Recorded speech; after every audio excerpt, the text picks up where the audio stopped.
Hello. Thanks for coming. I think we thought that maybe we would read from our books this evening. Alex is going to read from Motherdom first, start talking, and then at some opportune moment, which will surely present itself, I'll read from mine. Brilliant. Take it away. Hi everyone, good evening. Can you hear me okay? Is the mic working? Brilliant. Okay, so I'm just going to read a bit from the introduction of my book, which explains, I guess, what the book's about. So Good Mother Myths is one of the sort of central themes, obviously, of the book. So I'll start off reading about that. Good mother myths find mothers at fault, however they raise their children. As Rich memorably observed, the institution of motherhood finds all mothers more or less guilty of having failed their children. I'm sorry, I've got a real frog in my throat. Excuse me. The writer Jacqueline Rose describes motherhood as the ultimate scapegoat for our personal and political failings, for everything that is wrong with the world, which it becomes the task, unrealisable, of course, of mothers to repair. Mother blame is deemed socially acceptable, even desirable, as mothers make convenient scapegoats for all manner of societal ills. Marginalised mothers are particularly susceptible to scrutiny and censure. Vulnerable groups make easier targets. Mothers are blamed for problems both substantial and small scale. For instance, racial inequalities and babies' eczema are both mothers' fault, according to two influential publications which appeared in 1965. The Moynihan Report, which examined the causes of black poverty in the US, claimed that the matriarchal structure of black families seriously retards the progress of the group as a whole and imposes a crushing burden on the Negro male. In The First Year of Life, published in the same year, the psychoanalyst Rennie Spitz linked specific infant ailments to maternal attitudes.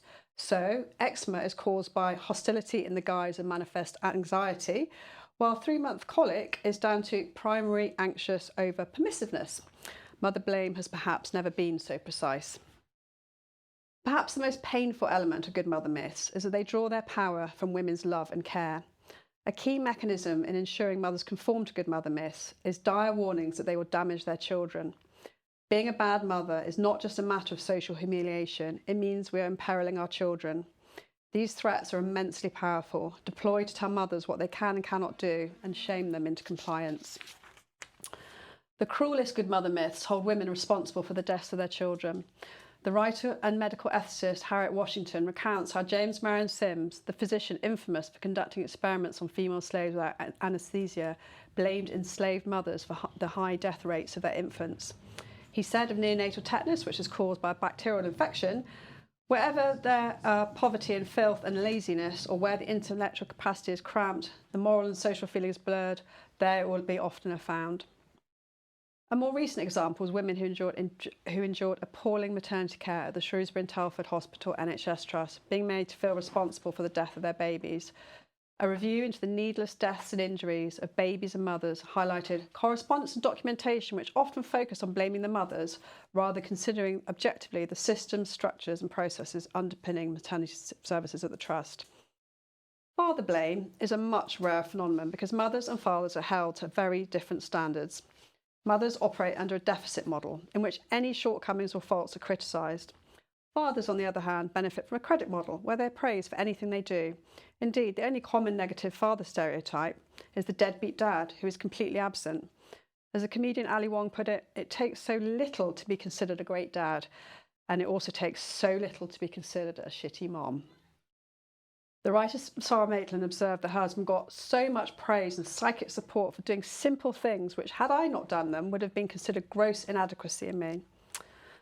The philosopher Kate Mann's brilliantly argued book, Down Girl, which is on the shelves there, but I noticed earlier, The Logic of Misogyny, explains why this is the case. Women are deemed to be givers of emotional, social, sexual, domestic and reproductive labour. We nurture, we soothe, we sympathise, we listen, we admire, we comfort, we submit ourselves. And women are not only supposed to be givers, but required, in the words of Mann, to give in a loving and caring manner or enthusiastic spirit. Men, on the other hand, are expected and entitled to be takers of power, prestige, public recognition, rank, reputation, honour, face, respect, money, and other forms of wealth. A mother-child dynamic underpins men's status as takers. The writer Suri Hutsvit observes, All women are expected to act on this cultural imperative. The absurd demand that I, the woman, exist only for you, the eternal man-child, to soothe, placate, feed, hold, admire and adore you. And if I do not perform this part to your full satisfaction, I am a spoiled, wicked, heartless bitch, a witch.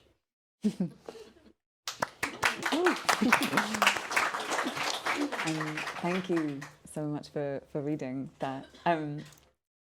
I guess what that passage in your book always makes me think of, not least, I guess, because you actually cite Jacqueline Rose, who's a kind of, a lodestar for me, and I know for many others who work on motherhood, is this idea, I guess, that you're laying out and displaying with the examples that you choose of how the collective, raising children, which is and should be a collective responsibility. All of the responsibility and kind of blame for it is displaced onto the individual, right? It's the duty, the fault of the individual mother to raise the child right, and very rarely get any praise for for doing so, for succeeding. But in Jacqueline Rose's book, Mothers, she suggests that it's because this country is run by former public school boys that there's this kind of early infant and childhood kind of experience of neglect that instills a kind of total horror of dependence. And I've always liked that because it kind of emphasizes, I think, the kind of irrational violence or kind of will to punish that is beneath the way that motherhood is kind of demonized and treated in the UK and elsewhere. But maybe we can think about the UK specifically for now. No, absolutely. And I think that's one of the things you've written about is the idea of the nanny state and this figure of the nanny, this kind of ambivalent figure, the sort of nurturing, but, the figure that, and I think that idea of moral outrage, which Siri Hutsford writes about as well, I think is a really important part of how motherhood is seen and treated. And just this complete taking for granted of maternal labour. And if mothers step out of line in any way, there is that kind of moral outrage that's experienced. But as you say, that kind of ambivalence about dependence as well. So there's a lot to unpack, I think. And in that way, I guess the mother and the infant are understood to be everyone's business. Like literally business, I mean, kind of financially and economically, but also kind of public property. But the flip side of that should be some form of public support or collective support, structural support, and that is completely absent. So there's a sense that it's a kind of radically unfair or imbalanced sort of form of public life. Yeah, absolutely. And I think, the thing which that I was quote from this book is about sort of children in this country going to bed hungry, and I just think we're the 6th largest economy in the world and children in this country go to bed hungry, and I just can't square those two things in my head, because if bringing up children is a communal public activity, which I believe it is, then why are children going to bed hungry? And that's just putting it in the simplest possible terms. But what mothers are expected to do in terms of bringing up children, and that lack of support, which starts right from birth. The way in which we birth and the kind of care we get. So right from the start, there is a lack of support, a lack of resources, a lack of respect that start right from the start of motherhood. Yeah, absolutely, and also the kind of, I feel like, I don't know if you feel like this, but.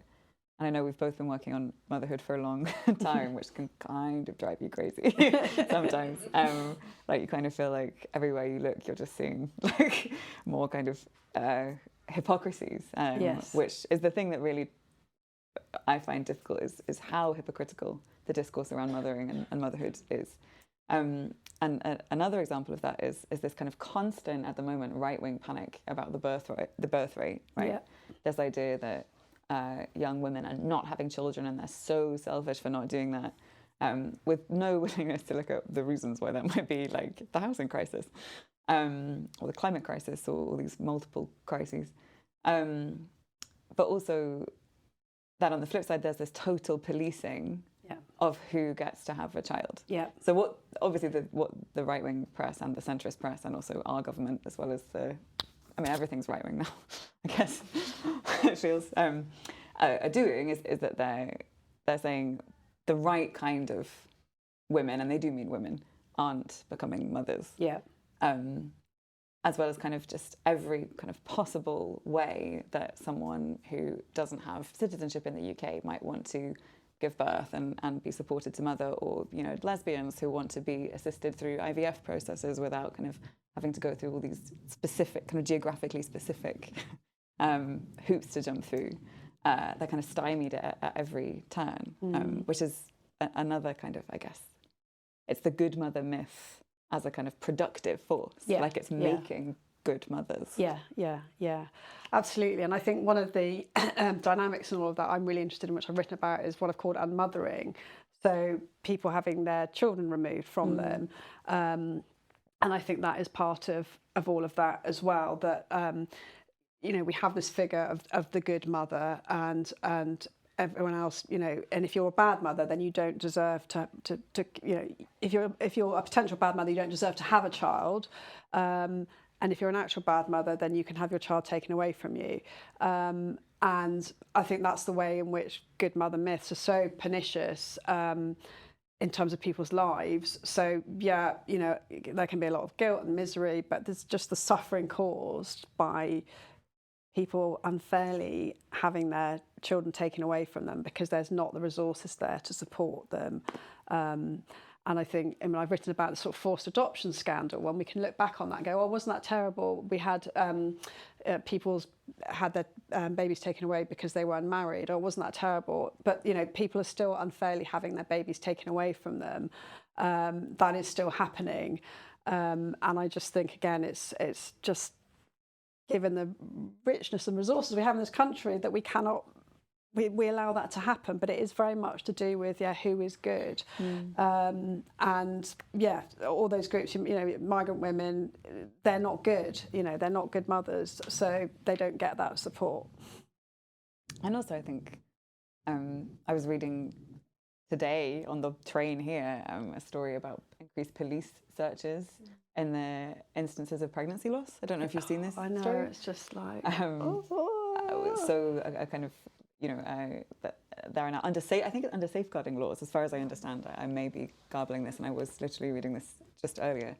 But in the case of a lost pregnancy now, the police can investigate things like knowledge of the condition and intention in the person who's miscarried. So again, we have this desire to kind of roll back reproductive rights and kind of enforce pregnancy in certain groups that also kind of, I think, I mean, reproductive rights is at the bottom of all good mother myths in some ways, right? Yeah, absolutely.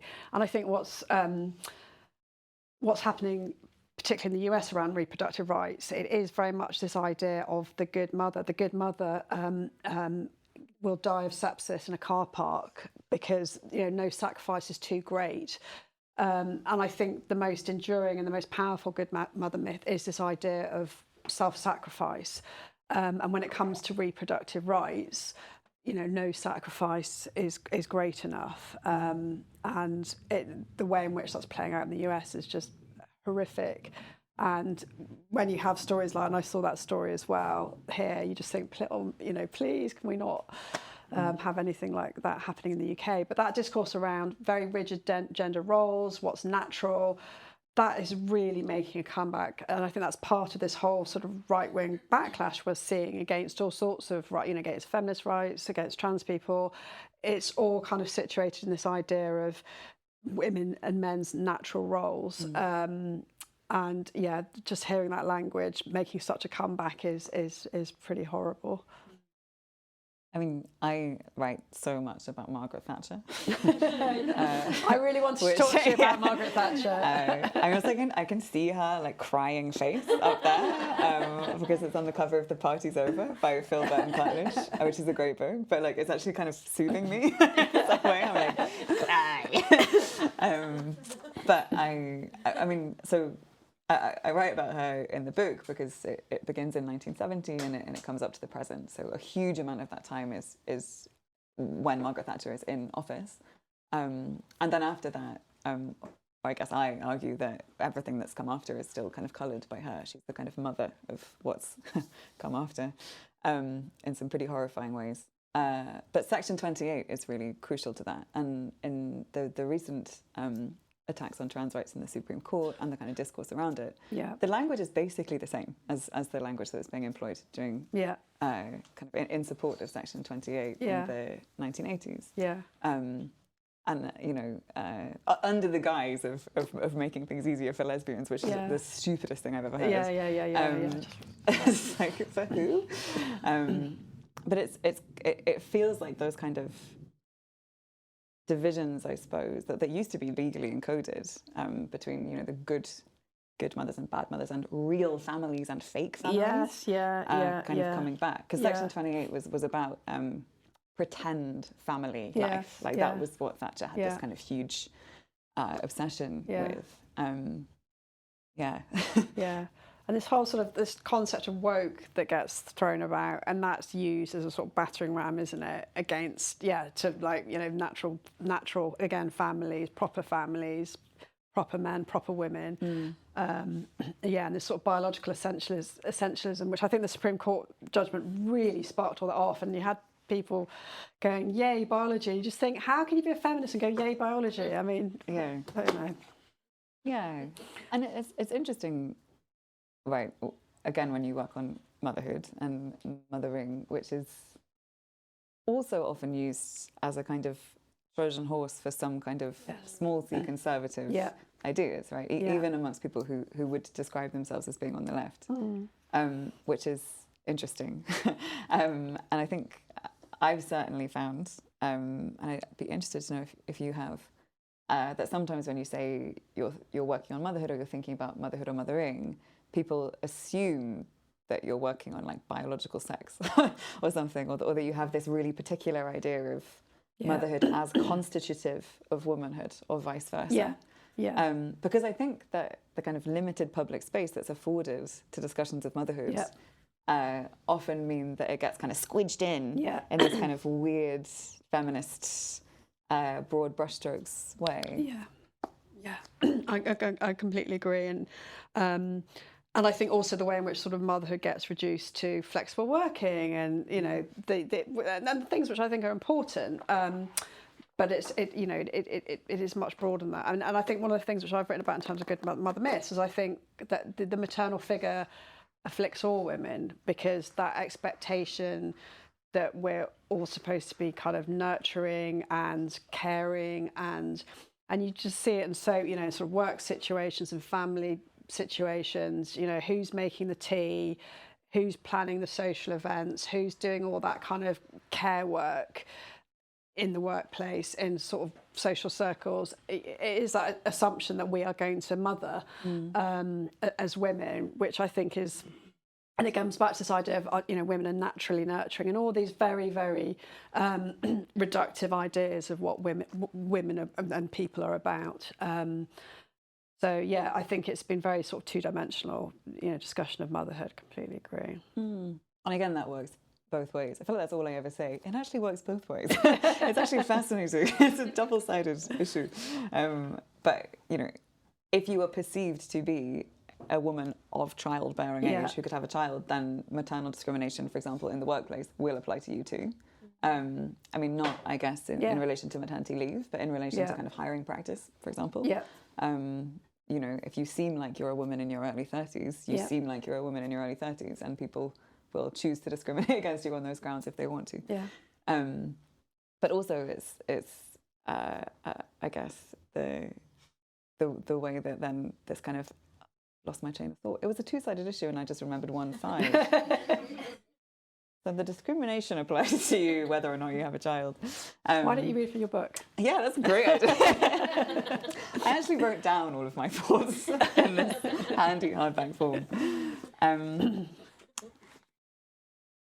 I am going to read from a section that comes quite close to the beginning of the book. It's the beginning of the introduction. I might stand up to read if that's not too much, just because I can't see anyone and it makes me feel a little bit weird. Okay, that's better. So the introduction is called Hysterical History, and it begins with an epigraph which I'll read, which is from Doris Lessing's Walking in the Shade. I have been tempted to write a chapter headed Politics, so that it could be skipped by people who find the whole subject boring, but politics permeated everything. Motherhood is a political state. Nurture, care, the creation of human life, all immediate associations with mothering, have more to do with power, status, and the distribution of resources, both by mothers and for them, than we like to admit. For raising children is the foundational work of society, and from gestation onward, it is unequally shared. Political maternity has two parts. First, the social and cultural context that mothers exist within and are constrained by, the way things are, and second, the expansive possibilities of reorganizing these structures, the way things could be. Acknowledging that motherhood is inherently political helps us identify precisely who benefits from the status quo, a government and an economy reliant on the denial of collective responsibility. It is also the first concrete step toward liberating mothers from their current position, where so much is expected of them and so little provided. There is a crucial difference between the recognition that all motherhood is political and the politicization of motherhood for particular ends. The former is an emancipatory tool. The latter reduces the mother to a weapon to be deployed in someone else's argument. Motherhood has been put to work over the course of the last 50 years and before them by many conservative ideologies, in headlines, in policy making, and in cultural representation. Bad mothers are too poor, the wrong race, the wrong sexuality, the wrong gender. They have the wrong politics, the wrong housing, the wrong reasons for being mothers at all. The good mother, on the other hand, is a conveniently wholesome container. She brings a certain sympathetic quality, that feminine touch, to whatever doctrine is poured into her, but she exists firmly outside the realm of the political itself. There have been recent attempts to make motherhood visible as a political issue. As the popularization of liberal feminism reshaped the mainstream in the 2010s, mothering became something of a zeitgeist topic, though this has mostly been limited to a very particular set of concerns relating to middle-class mothers who work, whether through the frequent positioning of motherhood as an opposite to the creative vocation of being a writer or an artist, or simply a concern with making capitalism function better for such women. To fight for fair employment practices for mothers is, of course, fundamentally political. Motherhood has long been the leading factor in gendered inequality in the workplace. Oh, I've remembered what I was going to say. This operates at both a literal and a conceptual level. Whatever your personal circumstances, if you're perceived by your boss to be a woman of childbearing age, the risk of discrimination applies to you too. Yet to focus on isolated, politicized moments, when childcare becomes difficult to balance with work commitments, for example, or when breastfeeding is understood as a public faux pas, falls short of understanding motherhood in its entirety. Such isolated campaigns, however worthwhile, still position the public and the private as separate spheres, coming into contact via the experiences of individuals who have children, suggesting that motherhood becomes political only at these moments of contact with civil society. This became particularly clear during the COVID-19 pandemic, when lockdown, in contracting all public life to the home, temporarily dissolved the boundaries between the two. The dominant view of mothering in contemporary discourse, both culturally and politically, is that it belongs to the domestic realm, where it can be conveniently ignored. This both seriously limits the imaginative possibilities of what mothers can be and obscures the real, complex history of public maternity in the 20th and 21st centuries. The mothering that happens in these chapters, from the 1970s to the 2010s, takes place in comfortable homes, in glossy magazines and reality TV shows, in prisons, in protest camps, in squats, on picket lines, in hospitals and on public transport. To declare motherhood an entirely political state is to claim back territory for ourselves.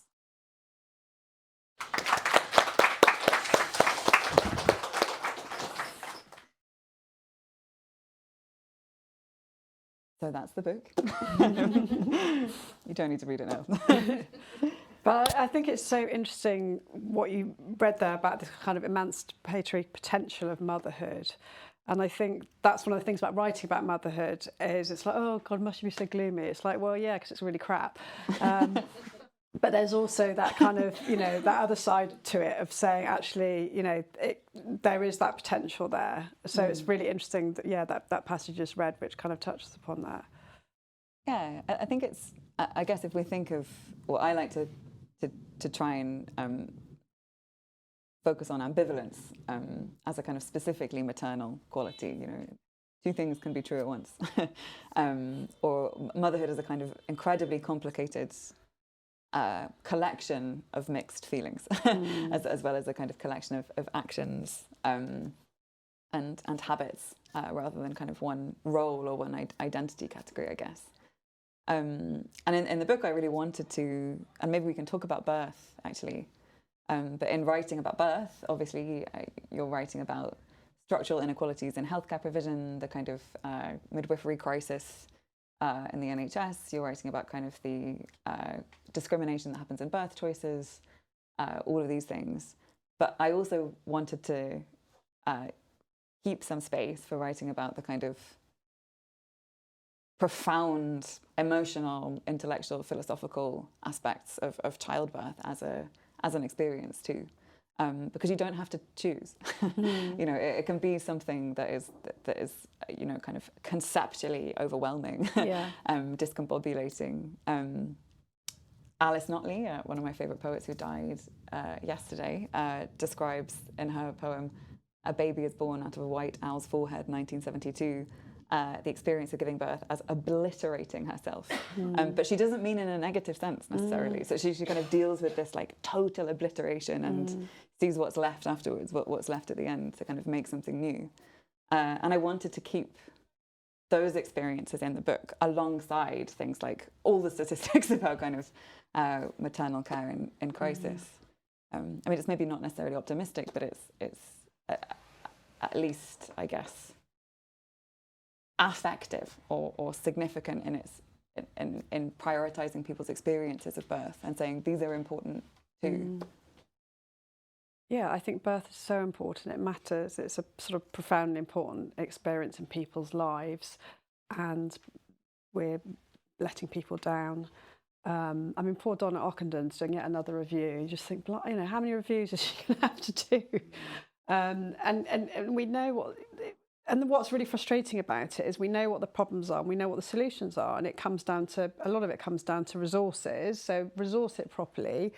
But also you do need that kind of systematic change as well, where you're putting women and birthing people at the centre of maternity care, and that just isn't happening at the moment at all.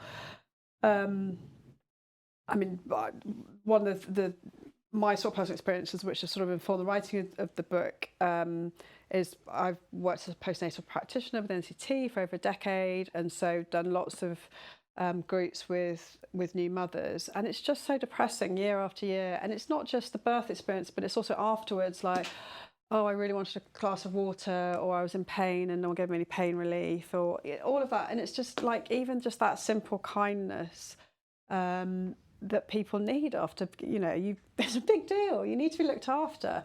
And the way in which our healthcare system is working at the moment, that just doesn't happen nearly often enough. And I think also for people working in maternity care, and I know people who do, and then just not able to give the kind of care they want to give because of the lack of resources, because of the way the system works, you know, and it's not working for anybody. And I think it's just makes me really sad that people are not having those experiences of birth that they could and should, however they want to birth. I mean, I think there's a huge amount of moralising around birth, about what type of birth you have, and I think that is really problematic. And I think we should have a much more sort of person-centred approach to birth and continuity of care, like meeting you know, when you give birth, meeting the person that's going to be there with you, not just this random person you've never met before. And that's one way in which I think, again, we really let people down.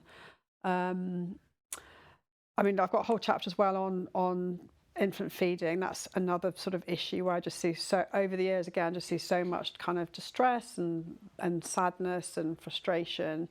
And again, moralising as well around feed. I think feeding is a real feminist issue. I think we should just say to people, it's up to you how you feed your baby. It really is.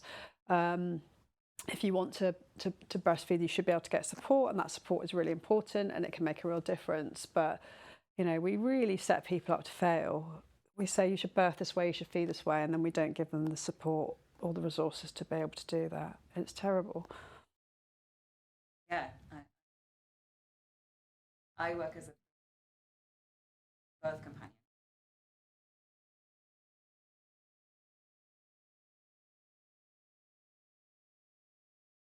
Again, I guess.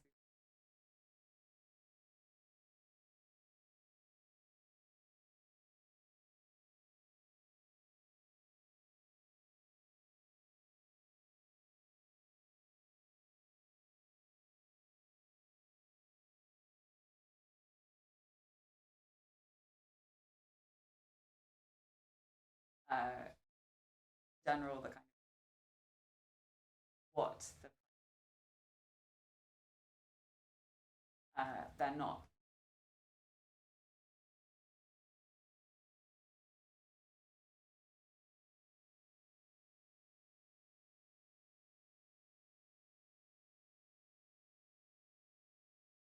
Lots of kind of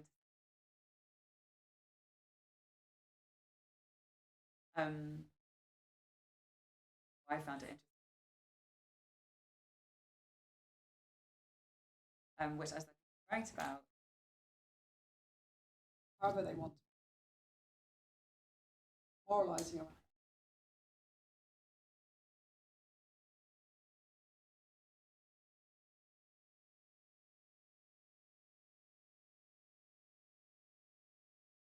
Continuity of care, like I recognise that, or I guess kind of stereotypically it is. That's one way. I've got a whole chapter as well on births. Over the years, that's particular stress and work out how again moralise. Safe, things like this.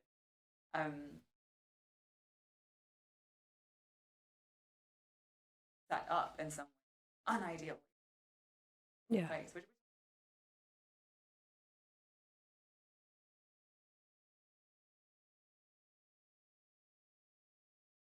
I agree. I work as a a birth companion, as well as a kind of postnatal. And I think for and I think exactly that which is based in Glasgow. Things being explained, again, actual consent, practical just relationship knowing to having some sort of relationship with the people for me, you're birthing wards, with. I think is really important. Amma works almost entirely and with that just is not expectant right mothers now. in the asylum system. And I mean, the cesarean section rate in England at the moment is 42%, which is general, really, really kind high. Of all these things around things like what the private companies someone I that was the talking government to outsources asylum housing to. Had a baby quite recently, just said, no one told me that might happen. She's like, I wish I'd just known that there was actually like a 1 in 5 chance I might have a cesarean section. That don't get sorted, or there are 3 flights of stairs up and you can't carry a buggy up and I think that's part of my beef as well around sort of birth and feeding, is that we sort of treat kind of intersecting factors, women like babies. Like, no, we can't say that this might happen or that might happen. And it's interesting because we're trying to push them down a particular path, and we kind of infantilise mothers a lot as a birth partner in all sorts of ways, which again I think, going back to your point about agency, we're not giving people any agency because we're like, no, we're not going to tell you this, we're, you know, la la la. Very disrespectful. Yania Escobar, you quote, who she says, I feel like a lot of the training as a doula focuses on talking people out of getting epidurals, using labour augmenting drugs, or getting a cesarean section. And I recognise that. I think that's present sometimes in doula training, or I guess kind of stereotypically it is. But the thing that's been very interesting about being a birth partner in specifically a hospital setting, and specifically a highly medicalised, in the context of highly medicalised births, that's particularly interesting, the kind of way that you have to work out how you can prioritise things like agency and consent, safety, the provision of translators, things like this, in a setting that's kind of always been set up in some ways as an unideal way to give birth, or an unideal place, which is not true, right? I mean, it doesn't necessarily have to be true that there's any one kind of birth that is the right one for whichever person. It's about agency and consent from the birthing person, always, in response to changing situations that need to be clearly explained, which they often aren't. Yeah, I know exactly, absolutely. Yeah, being explained. Adult sexuality, Venn diagram. Yeah. Some sort of and I think that's true for feeding as well. That's why we've got so there's very weird, like if someone's feeding in public, it's like, oh, you're a flasher, you're an exhibitionist. It's like, no, they're just feeding their baby. They're just like, and so we have very, very odd attitudes around feeding, I think. Yeah, and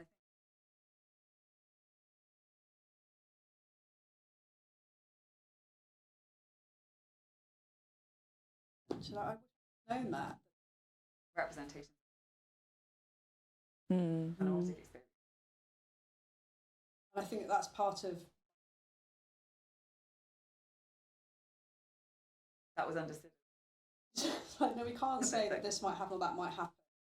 Kind of infantile. But now, that feels like. Oh, it's completely taboo. Yeah. Yeah. Yeah. Again, the kind of the psychoanalyst in me thinks that that's because it would be too scary to understand mothers as adults with agency as political subjects, I guess. I think, or that's what I'm arguing, but also as sexual subjects. And I think that's interesting when we think about conversations about sex after birth, somehow. About things like what happens after a C-section, what happens, if you have to have an episiotomy, what happens if you have a uterine prolapse, or, sexual life, erotic life, whatever form that takes for you. It's also economic. Well, it's firstly always assumed to be exactly the same kind. The amount of times I've heard midwives say, someone who wants to try and induce labour, oh, you should have sex, but they won't say that because it's like too scary, so you have to say it in a kind of twee way. They'll say, well, it helps the baby get in there, helps it get out. And it's like, well, that's not always how a baby gets in there, actually. And also what actually induces labour is orgasm. And that's definitely not what always has to happen for someone to get pregnant. So, but there's this sense that you absolutely cannot let adult sexuality into like the Venn diagram of kind of what it is to be a mother, what it means to be a mother. And I think one of the issues around infant feeding is the formula companies just are never going to play nice. They're there to sell products, and so the way in which so we have the way in which they do that, I mean, it's very exploitative in terms of the marketing, and now here's an expensive kind of form of formula. But again, I mean, also kind of subtly undermining breastfeeding as well. And so you have, it's almost like you have these sort of two camps. It's really difficult because I think there can be so much sort of shame and guilt around breastfeeding as an erotic experience. But the people who are very sort of strong proponents of feeding have had also years of battling with formula companies. So I kind of understand where they're coming from, but from the perspective of an individual person, that can just cause so much guilt as well. So it's really, really difficult. I mean, I think with formula, I just think formula shouldn't be a commercial product. I think it's a it's necessary and we need to have it, but the idea of infantilization, money being made off the back of it is just really offensive, and it's one of the reasons why there's so many issues around infant feeding, I think. And even if we think about the kind of history of breastfeeding, which is fascinating, in the 18th century, there are all these kind of trends in breastfeeding. The idea was very prevalent that negative character traits for the mother could be transmitted to an infant through the milk, which was also understood to be menstrual blood that had just turned white somehow. But then in the 18th and 19th centuries, it became a capitalist trade, basically, with wet nursing and things like this. So, if we think about feeding as something that's political, it's also economic. So in the 18th and 19th centuries, you have this system in which working class women would often end up selling their milk as wet nurses for more affluent families, which would mean that either their child had already died or would be neglected and potentially die, certainly be malnourished, in the service of the richer child, which is this kind of...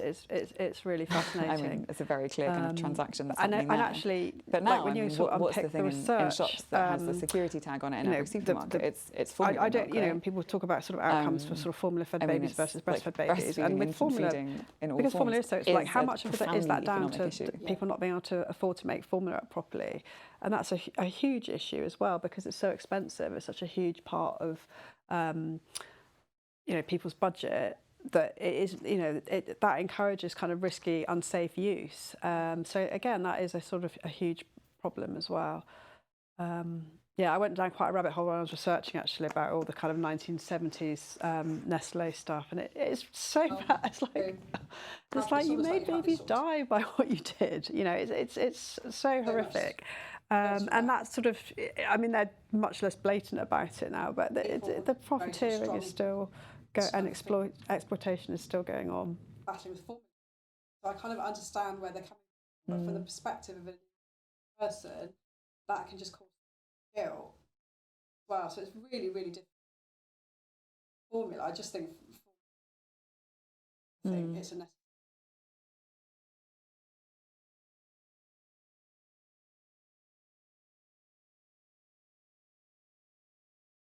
Right, like it's the historian Emily Bourne, I don't know if you know her work.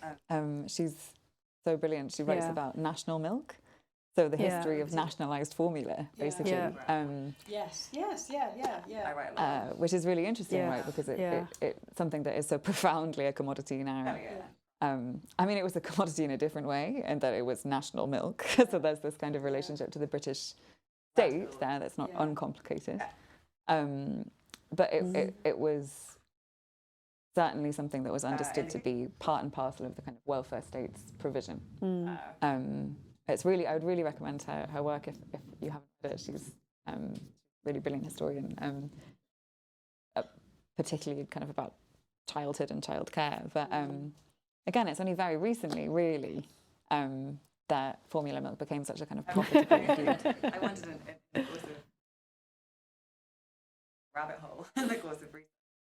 That was my and actually church. I don't, you know, back again. How much of that? That's a really good question.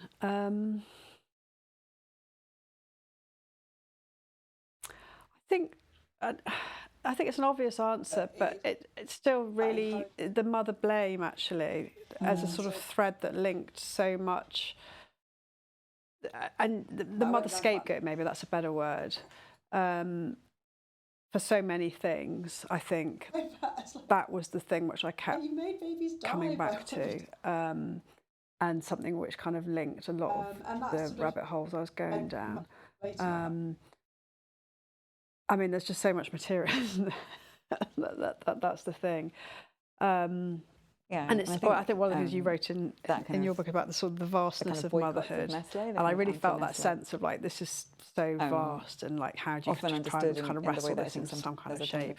And it was quite sort of late on in the writing process that I came up with the idea of good mother myths. So I was like, oh great, I've got something to organise all this Nestle and apartheid, and it's into a kind of coherent concept. So that really helped, actually, coming up with that idea. It isn't necessarily just part of that. Yeah, I thought tissue of history that kind of gets aestheticized sometimes. I mean, particularly the 70s and 80s now, I think we're at a point, and I write a lot about the miners' strike, and, you know, about films like Billy Elliot and Pride, and Billy Elliot the musical, and the ways in which certain kinds of radical history get repackaged as something else, which, in the case of Billy Elliot, I guess actually erases mothers from that film. There's Julie Walters and there's the grandma and the ghost of Billy's mum, but there's no women against pit closures, this group of miners' wives and mothers who were raising money to sustain the strike. And I've gone on a tangent now about Billy Elliot, but I wondered in the course of you mentioned going down a rabbit hole in the course of research, and that was my experience of researching this book entirely. I was just like falling down rabbit hole after rabbit hole into a series of interconnecting warrens. It's kind of and I wondered if there was anything else for you that kind of came back again and again in unexpected ways. generally speaking.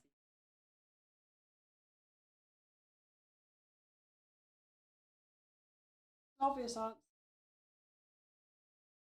I know. I Very loved. I loved the Greenham Common. I remember Greenham Common. I'm old enough to remember. I loved Greenham Common and all those rabbit holes you went down. I think were brilliant. So many. Yeah, I'm glad you did open up all those boxes in the archive.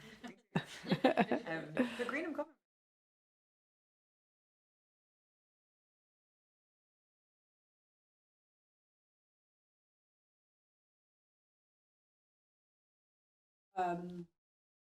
Well, I think one of the things you wrote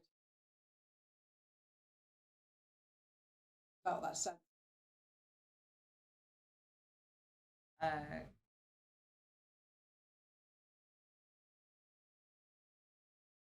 Because of that. Great. Lots of really feminist literature at the time that's quite because yeah, I thought when I took on the project of writing a political history of motherhood in the UK and the North of Ireland from 1970 to the present, I was like, that seems very contained, pretty small. And then obviously it took me 5 years, and and it's a very long book, I guess, which I didn't expect it to be. But I suppose it's because once you start looking, and particularly archivally, I mean, I spent a lot of time in the Bishopsgate Institute, which has got just unbelievably huge collections, particularly from the 1970s, from the women's liberation movement, from Greenham Common, but also from the Focus E15 mums housing campaign in Newham during the London Olympics, when a group of mums and their children were evicted by the council to make way for the kind of regeneration of that part of London for the Olympics. There's all of that material in there too. So it is kind of overwhelming, because as soon as you start, as activists, literally in it's an very archive, difficult. Opening boxes, It's a dilemma because that is a cultural force that you can harness in your activism. So do you do it or not? I don't know. It's a really interesting ethical question, isn't it? Generally speaking, not understood to be particularly important in the kind of, the academy or whatever you want to think of it. Public life. I loved the comment. I remember Greenham. Loved. Had I been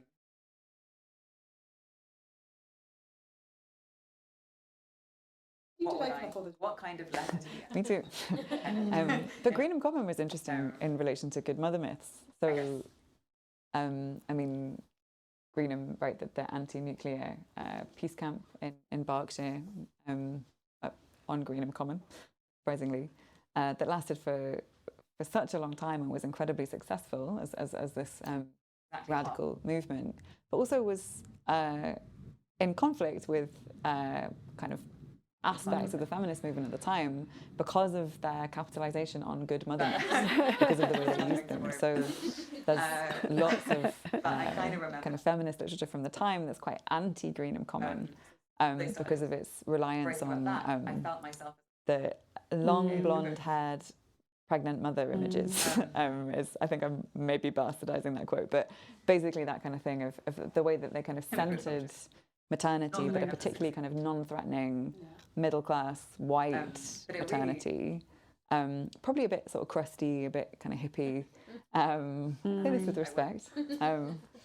Like using that as a way of saying, look, we represent the future because we're mothers, because we're pregnant, because in some instances it's really interesting. I think and lots of it was so interesting reading about sort of Shore Start because my oldest is nearly 20. So the idea that when I had children, it was around the time of Shore Start. We would go to a children's centre and these particular forms of and just the act of vandalism of taking all of that away just makes me so furious. Ambivalently, and I think that is in Greenham Common in a way that I don't think I should fully understood until I started reading all the kind of parents in the scholarship early around years it. is with universal services like that, and just a place where you can go and get a cup of tea and meet other people in your area, and then if you're concerned about something, there's potentially somebody you can go and talk to.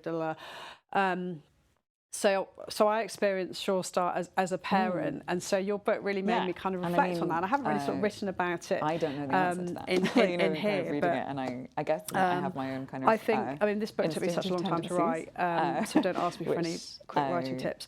It's always interesting when you. But I am quite glad that my kids are teenagers now. That I kind of, in the last chapter, which is about Motherdom, I sort of wrote as the mother of teenagers. What kind and of letter to the editor would I be penning? It would have been a very different last chapter if I'd written it 10 years ago. I guess, so I feel, I feel like my own experiences have sort of shaped my understanding and where I'm coming from. But I think the other thing is from doing postnatal groups over a period of time and just seeing the same things coming up again and again, that also kind of exactly halfway through the period, because it's like this stuff is still, it wasn't just like, it was like that when my kids, all this stuff is still happening. I don't really have any childhood. And I've written about the intensification of which is probably motherhood, this idea that you must be optimising your child. And I just think that's got worse, actually, even worse. But I kind of remember my kids were little.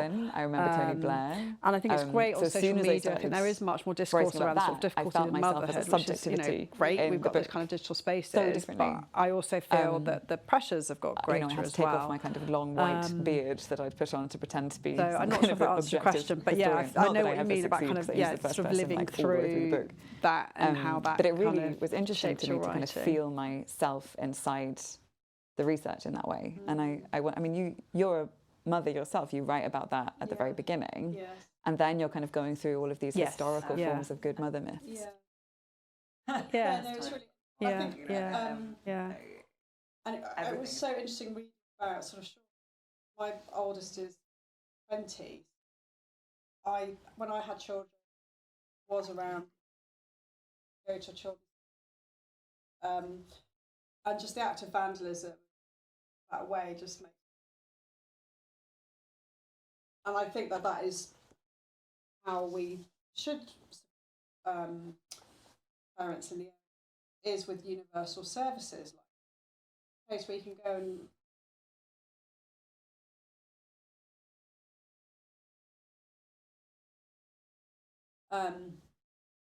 So I experienced Sure Start as a parent, and so your book really made me reflect on that. And I haven't really sort of written about in here, but I think this book took me such a long time to ask me for any.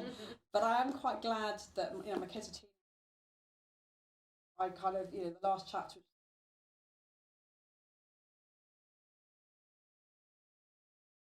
Very different chapter. Yeah, I feel like my own shaped my. But I think the other thing is from doing time and just seeing that also, like this stuff is still. It wasn't just like it was like that. All this stuff is happening. I've written about the intensification of motherhood, this worse actually, even worse than when and I think it's great on social media motherhood, which is great, we've got, but I also feel pressures have got that answers your question, but yeah, I know what you mean about kind of that and how. And I guess, the experience of being, your relation to the state changes as the state changes, right? Yes. And your relation to history changes as time goes on, and everything is interconnected and relational in that way.